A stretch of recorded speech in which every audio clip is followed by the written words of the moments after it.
about forced marriage, how to beat your wife, how to stop your daughters from being educated.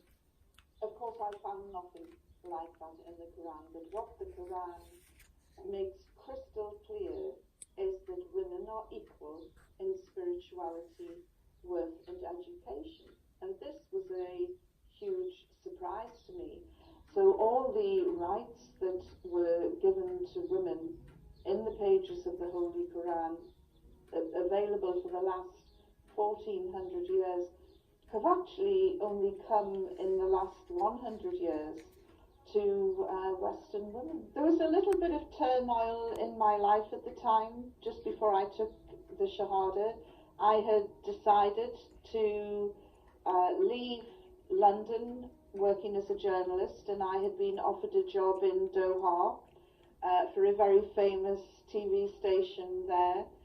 And I just thought that this new change in my life coincided with my journey to Islam, and what better way to start a new job in the Muslim world than by embracing Islam. And so the day before I left for the Gulf, I embraced Islam and joined what I often tell people is the biggest and the best family in the world. The most significant piece of writing for me was the farewell message from the Prophet Muhammad, peace be upon him.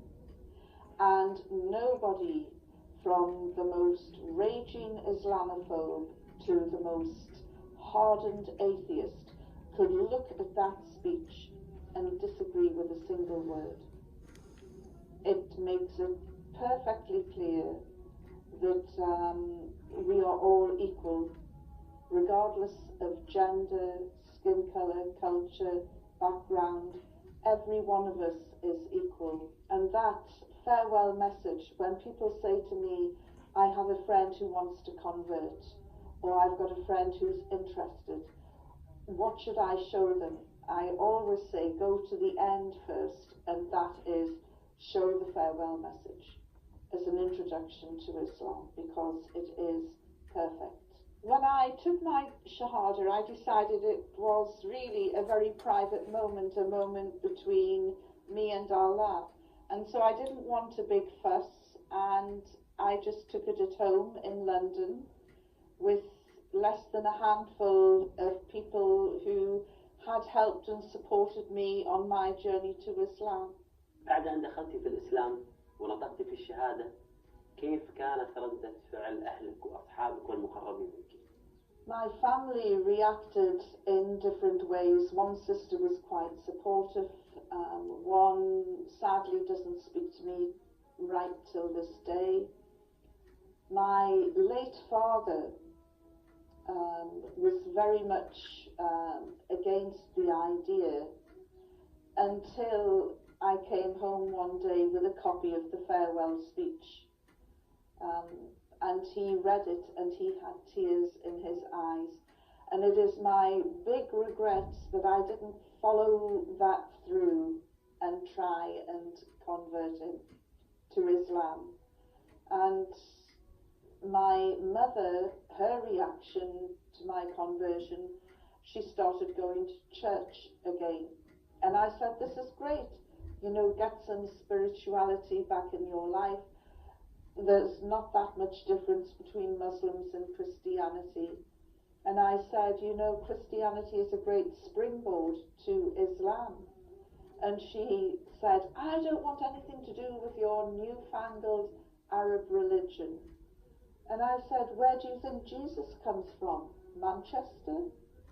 And for the first time in her life, she realized that the roots of Christianity, Judaism and Islam are all in the Middle East. And she's still a Christian, but I'm hoping, you know, pray for me that I can get her to see the light.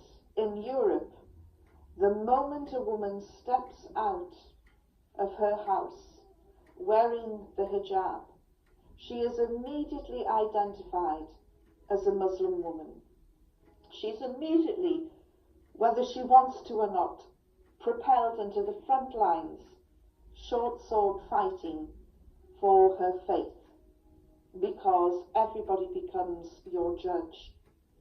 And I tell Muslim women, you know, when we go about our business, try and do it with a smile. Don't kick a cat, don't throw rubbish on the ground, don't do anything negative, because people will look at us and they won't say, oh, that woman has just thrown some litter in the street. They'll say, did you see what that Muslim did? And we're immediately identified by our faith. سبحان الله، ذهبت لتغطية صحفية ضد الإسلام ومعاداة للإسلام، وبهذه التغطية هداها الله سبحانه وتعالى إلى الإسلام. إنك لا تهدي من أحببت ولكن الله يهدي من يشاء وهو أعلم بالمهتدين. في كتاب